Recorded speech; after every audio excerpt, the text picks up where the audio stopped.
दोस्तों, हमारे भारतीय इतिहास में कई ऐसे रहस्य हैं जो आज तक सुलझाए नहीं जा सके हैं। इनमें से एक ऐसा रहस्य है जो पूरे विश्व को हैरान कर रहा है, और वो है जगन्नाथ मंदिर का रहस्य। तो चलिए इस रहस्य को सुलझाने का प्रयास करते हैं। कहते हैं इतिहास को कभी मिटाया नहीं जा सकता। वो इतिहास ही है जो हजारों लाखों वर्षों में घटित हुई अतीत की घटनाओं को चलचित्र की तरह हमारे सामने रूबरू करा देता है। जगन्नाथ मंदिर भारत के ओडिशा राज्य में स्थित एक हिंदू मंदिर है। जगन्नाथ मंदिर को भारत के सबसे पवित्र मंदिरों में से एक माना जाता है। जगन्नाथ मंदिर के बारे में कई रहस्य हैं। एक रहस्य ये है कि मंदिर में स्थापित मूर्तियां अधूरी क्यों हैं? मंदिर का निर्माण कैसे हुआ? इस मंदिर में छुआछूत क्यों नहीं है? इन सभी रहस्यों को जानने के लिए देखते हैं सत्य घटनाओं पर आधारित ये 2D एनिमेशन वीडियो। ईश्वर की लीला अपरंपार है और स्वयं पूर्ण परमेश्वर इस मंदिर के निर्माण में किस प्रकार शामिल रहे हैं, ये बात आज तक आमजन के लिए रहस्य ही रखी गई। आइए उस सत्य से रूबरू होते हैं और जानते हैं आखिर कैसे बना उड़ीसा के तत्कालीन राजा इंद्रदमन, जो कि बहुत धार्मिक प्रवृत्ति के थे और श्री कृष्ण जी की इष्टतम रूप में पूजा किया करते थे। एक रात जब राजा इंद्रदमन आराम फरमा रहे थे, तब श्री कृष्ण जी उनके स्वप्न में आकर दर्शन देते हैं और उनसे कहते हैं,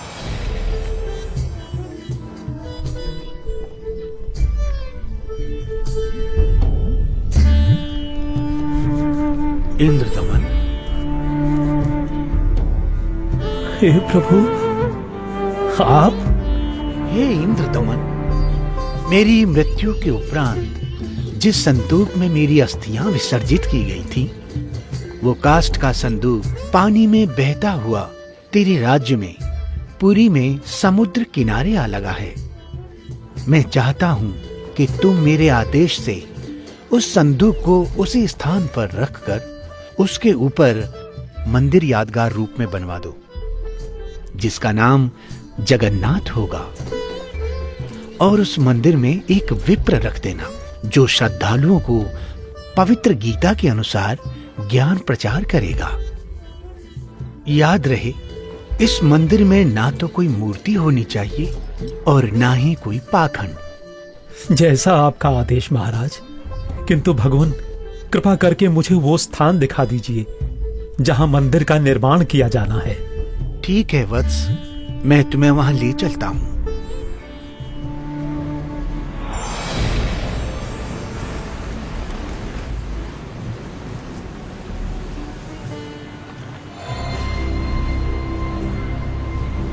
इंद्रदमन, यही वह स्थान है जहां तुम्हें हमारा मंदिर बनाना है।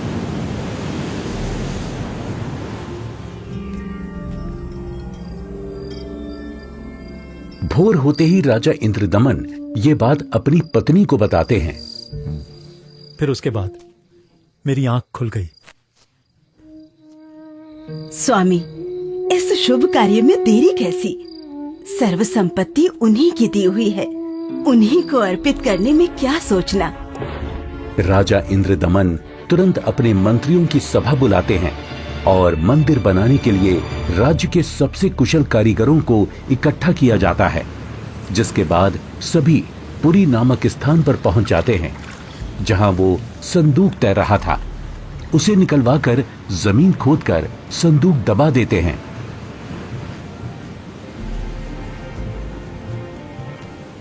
और देखते ही देखते उस संदूक के ऊपर मंदिर बनाने का काम शुरू हो जाता है।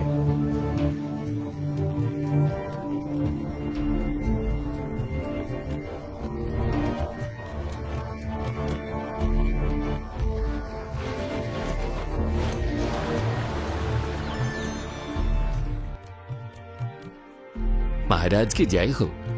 प्रभु श्री कृष्ण जी की दया से मंदिर बनकर तैयार है महाराज। राजन, बहुत सुंदर मंदिर बनकर तैयार हुआ है। सब श्री कृष्ण जी की कृपा। पीछे हट जाओ, पीछे हट जाओ, सभी चलो। समुद्री तूफान आ रहा है, समुद्री लहरें इतनी ऊपर उठकर हमारी तरफ आ रही हैं। लहरें बहुत तेज हैं। भागो भागो, तूफान आ गया।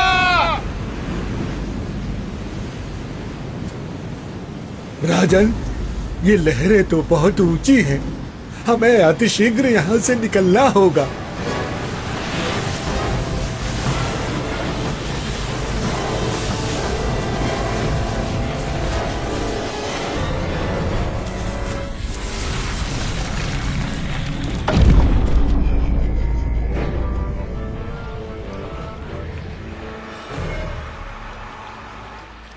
हे भगवान, ये क्या अनर्थ हो गया। समुद्र की लहरों ने मंदिर को तहस नहस कर दिया है महाराज। जगन्नाथ मंदिर के तैयार होते ही समुद्री लहरों का आना और मंदिर को अपने आगोश में समा लेना, ये घटना सिर्फ एक बार नहीं अपितु 5 बार घटित होती है।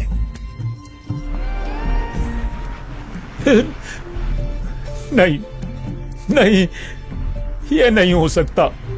अपने आप को संभालें राजन, हौसला रखें। न जाने समुद्र मुझसे कौन से जन्म का बदला ले रहा है। मैं क्या करूं, कुछ समझ नहीं आ रहा है। राजकोष भी खाली हो चुका है।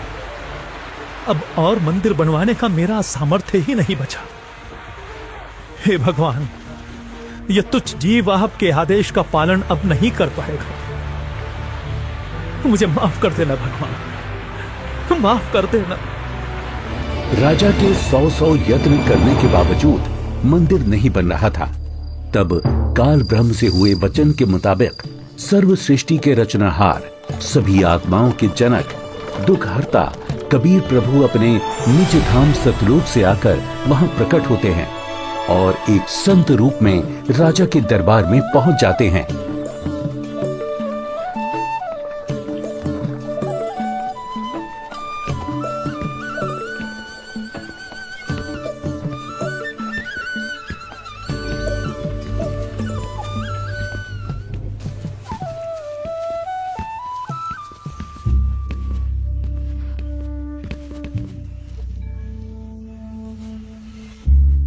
प्रणाम महाराज। प्रणाम। क्या बात है राजन, कैसे उदास बैठे हो? हे महात्मा जी, परमात्मा कृष्ण जी के आदेश से समुद्र किनारे मंदिर का निर्माण करवाया था, किंतु समुद्र ने उसे तोड़ दिया। अब की बार समुद्र नहीं तोड़ेगा, आप मंदिर बनवाओ। क्षमा करें महाराज, मंदिर 5 बार बनवाया है, परंतु 5 बार समुद्र ने उसे तोड़ दिया है। कोई बात नहीं इंद्रदमन, यदि मन बने तो मेरे पास आ जाना। मैं यहीं पास में पहाड़ी पर रहता हूं, वहीं पर मेरी कुटी है।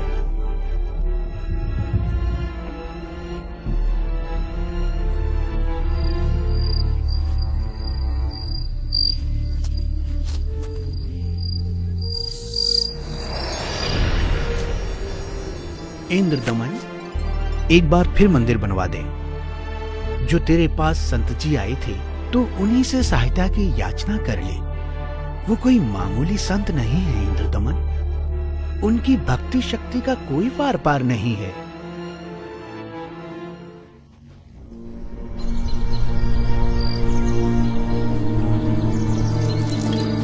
क्या हुआ महाराज? अभी अभी भगवान श्री कृष्ण जी ने दर्शन देकर मंदिर फिर से बनवाने को कहा है। अच्छा। और बताया है कि जो संत समुद्र को रोकने की बात कर रहे थे वो बहुत शक्ति युक्त हैं। मुझे उन्हीं के पास जाकर प्रार्थना करनी चाहिए। प्रभु कह रहे हैं तो आप मत चूको महाराज, प्रभु का मंदिर फिर बनवा दो। बनवाना तो मैं भी चाहता हूँ, किंतु अब तो राजकोष भी खाली हो चुका है। इस वक्त मैं धर्म संकट में फंस चुका हूँ। यदि मंदिर नहीं बनवाऊंगा तो प्रभु अप्रसन्न हो जाएंगे और मंदिर बनवाने के लिए धन भी शेष नहीं रहा। स्वामी, आप चिंतित न हो।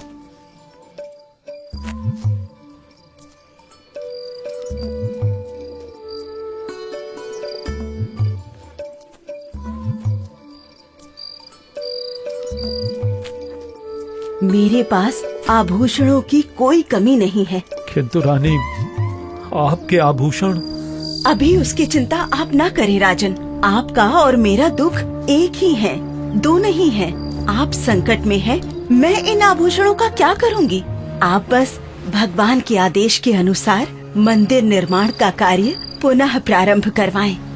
स्वामी, ये आभूषण भी भगवान के ही दिए हुए हैं और भगवान के आदेश का पालन करने में इनका सहयोग लेना मैं अपना सौभाग्य समझूंगी। जी। सुबह उठते ही राजा इंद्रदमन अपने महामंत्री को बुलाकर भगवान श्री कृष्ण जी के आदेश के बारे में बताते हैं। आप जाइए और मंदिर कार्य पुनः प्रारंभ कराने की तैयारी करें।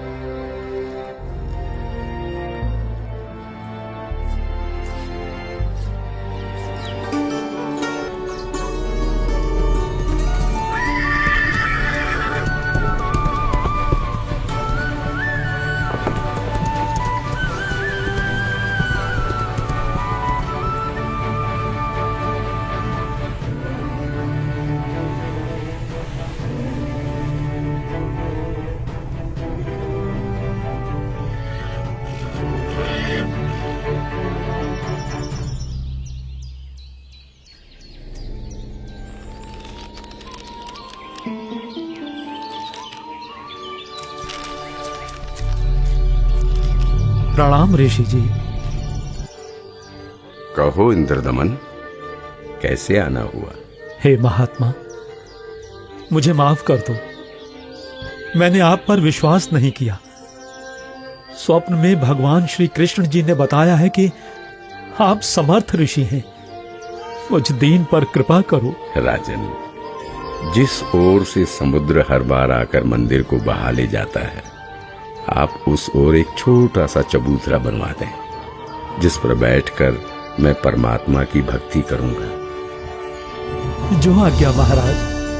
कुछ समय बाद मंदिर का निर्माण कार्य तकरीबन पूरा हो चुका था। एक दिन राजा स्वयं खड़े होकर निर्माण कार्य देख रहे होते हैं।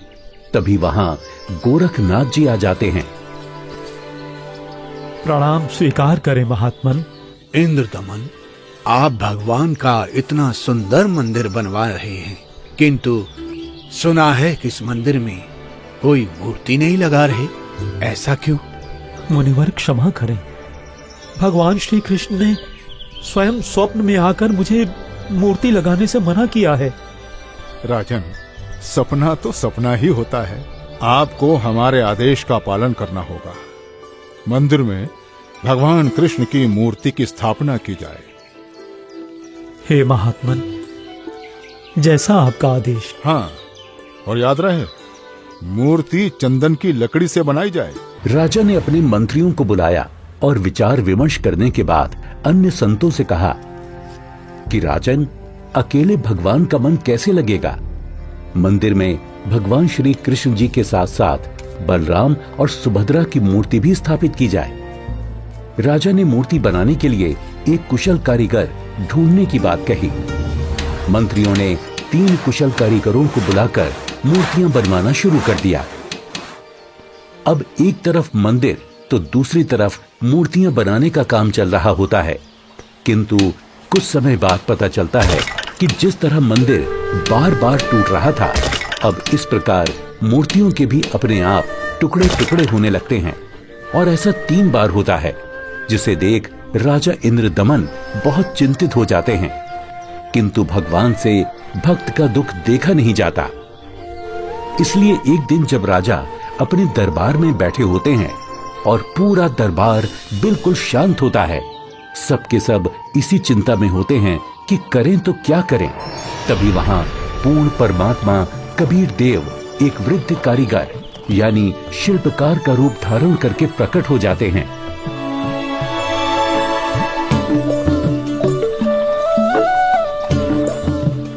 राजा से कहो कि मैं एक शिल्पकार हूँ और मूर्ति बनाना बड़े अच्छे से जानता हूँ।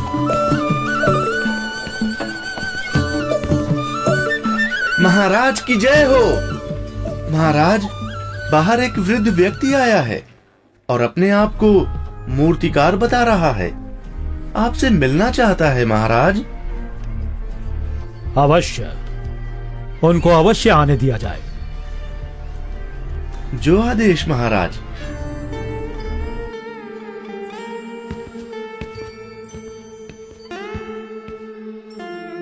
ये कारीगर तो बड़ा अनुभवी लगता है। अवश्य भगवान की ही कोई लीला है। हे राजन, मैंने सुना है कि प्रभु के मंदिर के लिए मूर्तियां पूर्ण रूप से बन नहीं पा रही हैं। जी, आपने बिल्कुल सही सुना है। मैं 80 वर्ष का वृद्ध हो चुका हूँ और मुझे 60 वर्ष का अनुभव है राजन। चंदन की लकड़ी की मूर्ति प्रत्येक कारीगर नहीं बना सकता। यदि आपकी आज्ञा हो तो सेवक उपस्थित है।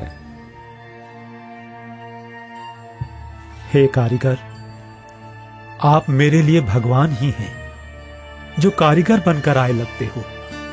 कृपया आप शीघ्र, अति शीघ्र ही मूर्तियां बना दो। मूर्तियां तो मैं बना दूंगा, किंतु राजन, मेरी एक शर्त है। क्या शर्त है आपकी? राजन, मूर्ति बनाने के लिए मुझे एक कमरा चाहिए, जिसे अंदर से बंद करके मैं बड़ी स्वच्छता से मूर्ति तैयार करूंगा। और जब मूर्तियां तैयार हो जाएंगी तो मैं स्वयं दरवाजा खोलूंगा। ठीक है। एक बात और राजन, यदि किसी ने मेरे बाहर आने से पहले दरवाजे को खोलने का प्रयास किया तो मूर्तियां फिर पूरी बन नहीं पाएंगी। वो जितनी बनी होंगी उसी हालत में आपको मिलेंगी और फिर उन्हें पूर्ण कर पाना संभव नहीं होगा राजन। जैसी आपकी इच्छा। मंत्री जी, मूर्तियां बनाने के लिए सब बंदोबस्त किया जाए।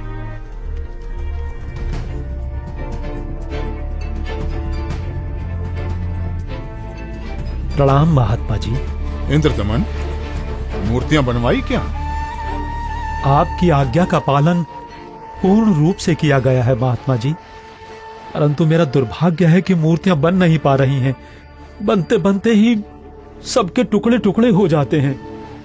मूर्तियां अवश्य बनवानी है राजन, अब बनवाओ। मैं देखता हूं कैसे टूटती है मूर्ति। हे नाथ जी, प्रयत्न किया जा रहा है। प्रभु का भेजा एक अनुभवी कारीगर बंद कमरे में मूर्तियां बना रहा है। राजा इंद्रदमन नाथ जी को सारी स्थिति से अवगत करवाते हैं और कारीगर की शर्त के बारे में भी बताते हैं, किंतु महात्मा नहीं मानते। वो मूर्तियां देखने की जिद करने लगते हैं और राजा के मना करने के बावजूद भी उस कमरे के सामने पहुंच जाते हैं जहां मूर्ति बनाने का काम चल रहा होता है।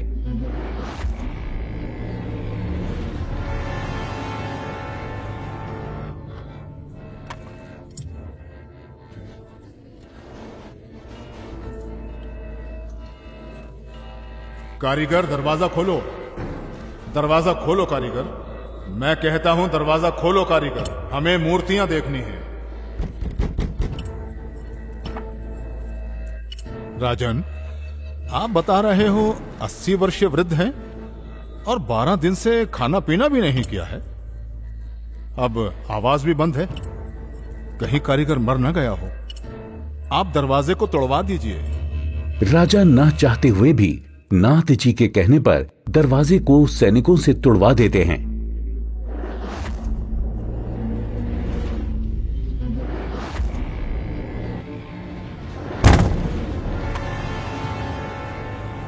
दरवाजा खुलने पर अंदर कोई कारीगर नहीं मिलता। वहां श्री कृष्ण, बलराम और सुभद्रा जी की 3 मूर्तियां रखी होती हैं, परंतु उन मूर्तियों के हाथ और पैर के पंजे नहीं बन पाए थे। ये देखकर सभी चौंक जाते हैं। हे भगवान, वो बुजुर्ग कारीगर तो यहाँ है ही नहीं। इसका मतलब वो कोई साधारण व्यक्ति नहीं थे, बल्कि स्वयं भगवान ही थे। मंदिर का निर्माण पूरा हो चुका है। अब इन्हीं मूर्तियों को भगवान की इच्छा समझकर मंदिर में स्थापित करवा दो राजन। हो सकता है प्रभु को यही स्वीकार हो।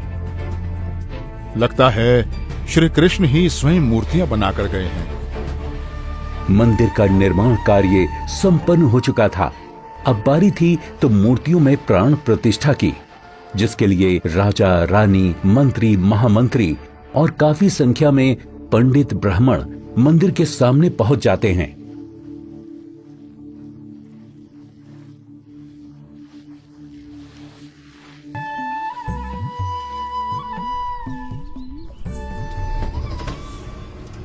रे दुर्बुद्धि शूद्र, अपवित्र! देखता नहीं मंदिर का द्वार अपवित्र कर दिया तूने। शूद्र कैसे बन गई?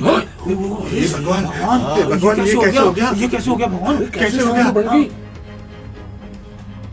प्रभु शुद्ध हो गई हैं क्योंकि मुख्य द्वार को उस शूद्र ने अशुद्ध कर दिया है, इसलिए सब मूर्तियों ने शूद्र रूप धारण कर लिया। बहुत बड़ा अनिष्ट हो गया राजन।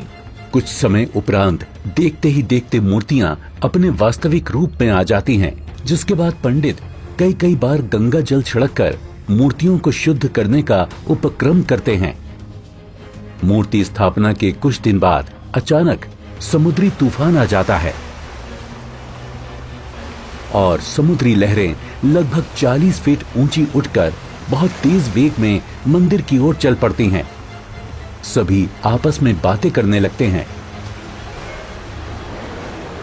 लगता है अब की बार भी समुद्र मंदिर को नष्ट कर देगा। अरे ये क्या? संत जी अभी भी वहीं पर बैठे हैं। अरे कोई उठाओ उनको वहां से। सभी चिल्लाते हैं, हट जाओ, हट जाओ, हट जाओ, वहां से पीछे हट जाओ, समुद्री तूफान आ रहा है। हट जाओ, हट जाओ, वहां से पीछे आ जाओ, महात्मा जी, पीछे आ जाओ। अरे अरे अरे अरे अरे ये क्या हो गया? ये क्या हो गया? ये क्या हो गया? अरे क्या हो गया? महात्मा जी ने पानी को वहीं पर रोक दिया है राजन। लगता है अब की बार मंदिर बच जाएगा। महात्मा अवश्य ही कोई परम शक्ति युक्त है।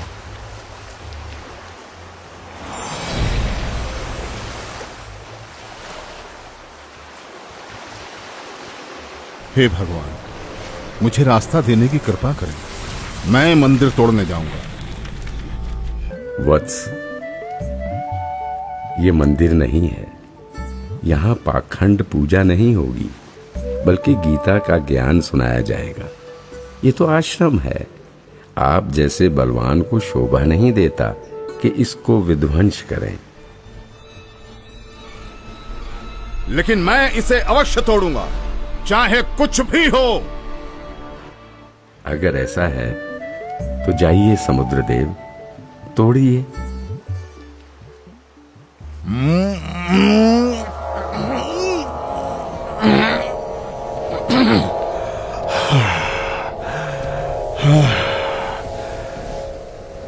मैं आपकी शक्ति के आगे विवश हूं स्वामी।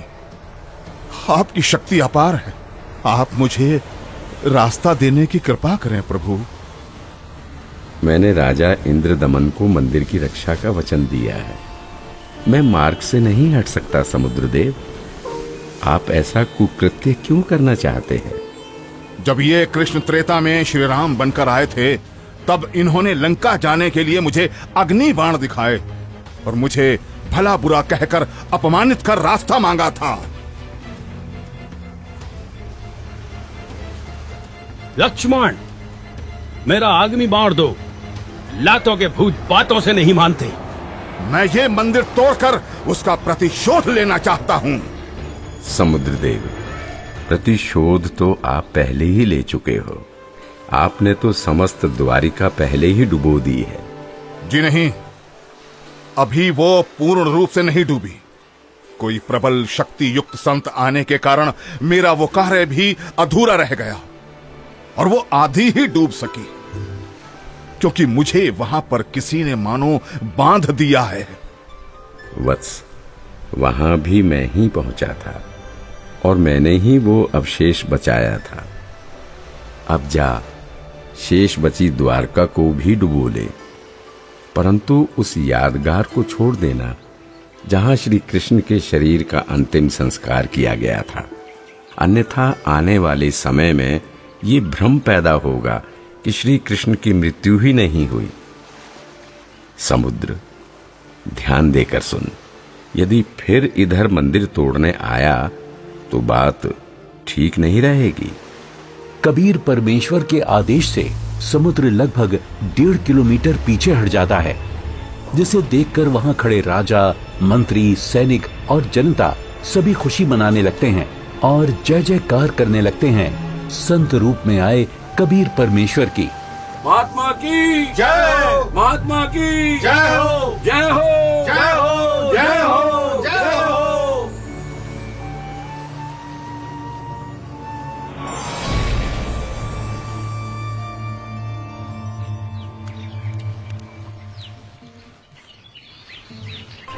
पंडित जी, सब कुछ करके देख लिया, आपका कुष्ठ रोग तो बढ़ता ही जा रहा है। भगवान, परमेश्वर, ये क्या हो गया? हे प्रभु, कष्ट हरो महाराज, क्षमा करो महाराज। पता नहीं मुझे किस पाप का प्रायश्चित करना पड़ रहा है।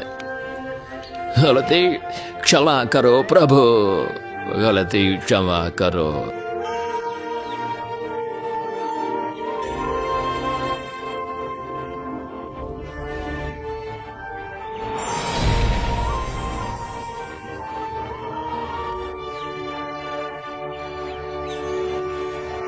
हे भक्त, तूने मुख्य द्वार पर खड़े एक संत को नीच जाति का समझकर धक्का दिया है। क्षमा करो महाराज, आगे से ऐसी भूल कभी नहीं होगी। आपका कष्ट निवारण मैं नहीं कर सकता, ये तो उन्हीं के पास जाकर क्षमा मांगने से और उनके पैर धोकर उस चरणामृत के पान से ही होगा। वो कोई साधारण संत नहीं थे, अपितु कोई परम शक्ति ही शूद्र रूप धारण करके वहां परीक्षा लेने के लिए पहुंची थी। यदि वो आपको हृदय से क्षमा कर देंगे तो ही आपका कष्ट निवारण संभव है, अन्यथा नहीं।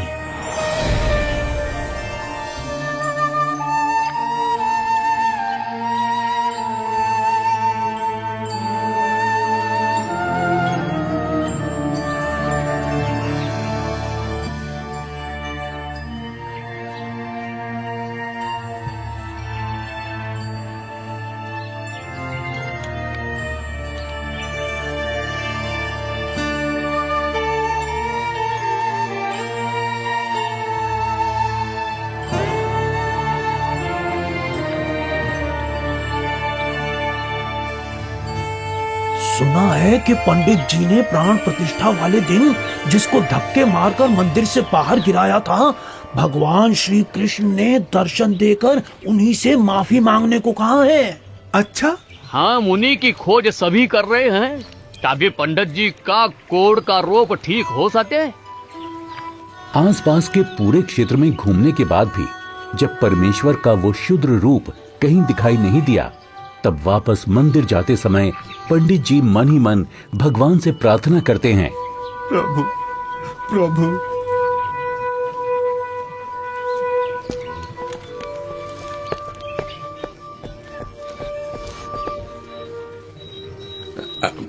अरे अरे, रुकिए पंडित जी, मैं शूद्र हूँ, मेरे नजदीक मत आइए, आप भी अशुद्ध हो जाएंगे। आप ऐसा न बोले, मैं बहुत शर्मिंदा हूं भगवान। परवरदिगार, मेरा दोष क्षमा कीजिए, मुझ पर दया कीजिए करुणानिधि। क्या बात है पंडित जी, आप क्यों विलाप कर रहे हैं?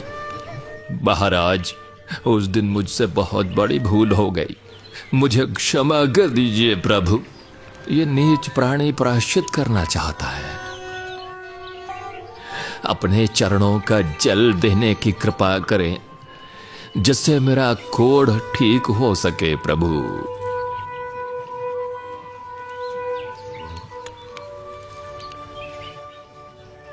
हे ब्राह्मण, इसे 40 दिन तक पीना तथा जल में डालकर स्नान करना। आज से 40वें दिन तुम्हारा कुष्ठ रोग समाप्त हो जाएगा। अब से भविष्य में इस जगन्नाथ मंदिर में किसी ने भी छुआछूत की तो उसकी भी यही दशा होगी, दंड का भागी होगा। जी महाराज, जी महाराज, जी महाराज, इस मंदिर में हम कभी छुआछूत नहीं करेंगे, नहीं करेंगे। आशीर्वाद है बच्चों।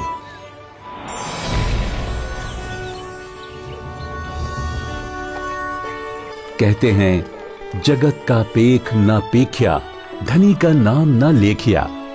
कोई कहता है कि मंदिर श्री कृष्ण जी ने बनवाया, तो कोई कहता है कि जगन्नाथ भगवान ने बनाया, लेकिन जो करने वाला था उसका कहीं नाम नहीं। खैर, वो परमात्मा अपने आप में ही पूर्ण है, वो किसी महिमा का मोहताज नहीं। तो आपने देखा कि किस प्रकार परमेश्वर कबीर देव जी ने संत रूप में प्रकट होकर समुद्र को रोककर जगन्नाथ मंदिर की स्थापना करवाई, कारीगर रूप में अवतरित होकर मूर्तियां बनाई और क्षुद्र रूप बनाकर मंदिर से छुआछूत जैसी बुराई को हमेशा हमेशा के लिए खत्म कर दिया। समर्थ का कार्य समर्थ ही कर सकता है। तो ये थी कहानी पुरी के जगन्नाथ मंदिर की, जिसे कबीर प्रभु ने बनवाया और हर वर्ग हर जाति के लोगों को समान अधिकार दिलवाया। जगन्नाथ मंदिर की सत्य कहानी का रहस्य संत रामपाल जी महाराज जी के मंगल प्रवचनों से लिया गया है। हम सभी संत रामपाल जी महाराज का कोटि कोटि धन्यवाद करते हैं, जिन्होंने हमारे शास्त्रों में छुपे गूढ़ रहस्यों को उजागर कर हमें सत्य से रूबरू कराया। आज वर्तमान में केवल संत रामपाल जी महाराज ही तत्वदर्शी संत हैं, जो भक्ति और भगवान के बारे में वास्तविक जानकारी दे रहे हैं।